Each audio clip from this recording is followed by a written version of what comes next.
A purse lost in 1957 was just found after not being moved for decades, and what's inside is surprising.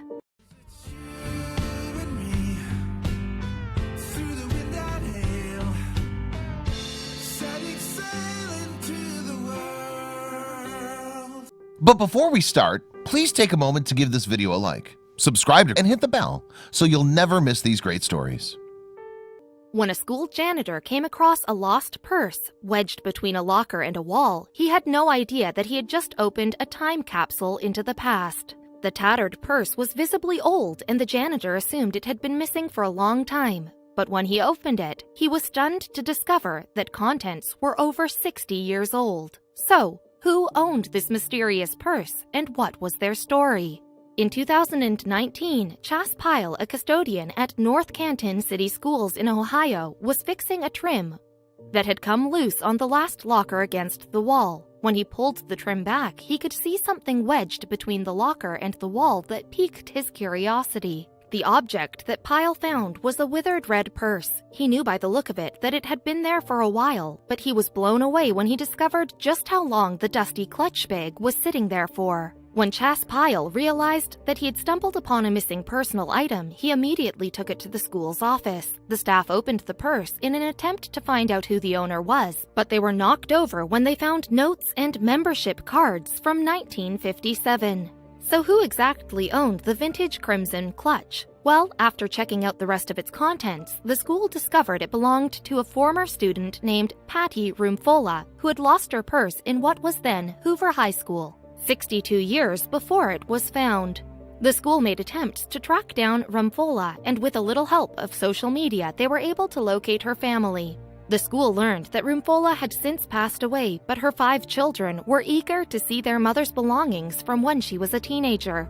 In the fall last year, Rumfola's children and their kids were together for a family gathering to open their late mother's long-lost belongings. They were struck with emotion and excitement when they were face-to-face with their mother's personal items, wishing she were alive to reunite with them. After Rumfola's family got the chance to see their mother's day-to-day personal effects, including personal photographs of friends and family, they gave North Canton City Schools permission to post the pictures of the purse contents on their Facebook page, where they have since attracted the attention of the media. As well as sentimental belongings inside her purse, Rumfola also had a wallet with money in it. As interesting as it was to look at these now vintage items, it's sad to think that Rumfola would have been devastated to realize that her purse was missing. Little did the teenager know that one day her 5 children and grandchildren would be in possession of it and get a glimpse into her life as a schoolgirl. The teenager, who had peppermint-flavored beech nut gum inside her purse, also had a wallet with several bronze wheat penny coins that dated back to the 1950s. On the North Canton City Schools Facebook page, they posted, each of her 5 children kept one of the wheat pennies as a token of remembrance of their mom. The most surprising find in the bag was a relic of the past that isn't usually kept past its expiration date, a stick of gum. The vintage brand was popular back in the day, but hasn't been in stores for decades. But this stick looks just like new, and that wasn't the only surprising find in the purse. In her red leather purse, 15-year-old Patty Rumfola had a compact vanity kit that brought her family up close and personal with the teenage schoolgirl. The Evening in Paris Rouge compact was complete with a mirror that the teenager would have used on a daily basis. Along with her rouge powder, the teenager also had several tubes of lipstick in her purse. Hazel Bishop lipstick was among the brands that Rumfola owned, and the shade pastel pink was still clearly visible on the tube. The contents of the purse show that Patty Rumfola was clearly an active teenager. The teen was heavily involved in several extracurricular activities and was a dedicated supporter of her school's sports teams, including baseball. As an adult, Rumfola worked as a teacher in Annapolis, Maryland. However, as a student, she was regularly seen cheering on her school's football team and even kept a copy of the team's schedule and marked off each game as she attended. Rumfola was an avid sporting supporter. Along with sports fixtures in her purse, Rumfola also had ticket stubs for games that cost her 30 cents apiece. The discolored tickets, no doubt, made her children smile at the thought of their energetic, carefree mother.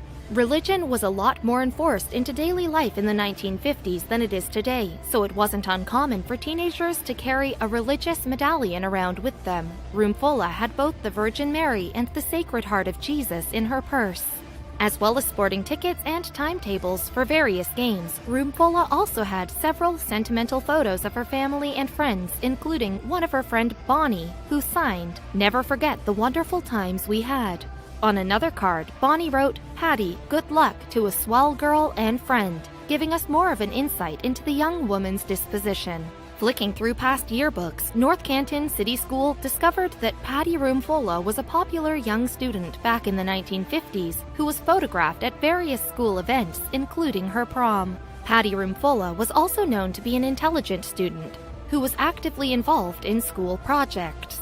A fellow classmate of Roomfulla's, Sally Crum, recently remembered her as one of the sweetest girls I've ever known. Everyone loved her. She had a beautiful character. Another trip down memory lane, Roomfulla had a library card that was due to expire in 1960 inside her purse, along with a bunch of other personal documents that she would never see again. It's amusing to think that perhaps while Roomfulla was studying in the library or bored in class, the teenager entertained herself by doodling. It sure seems that way by the cartoon drawings found in the worn-out red purse.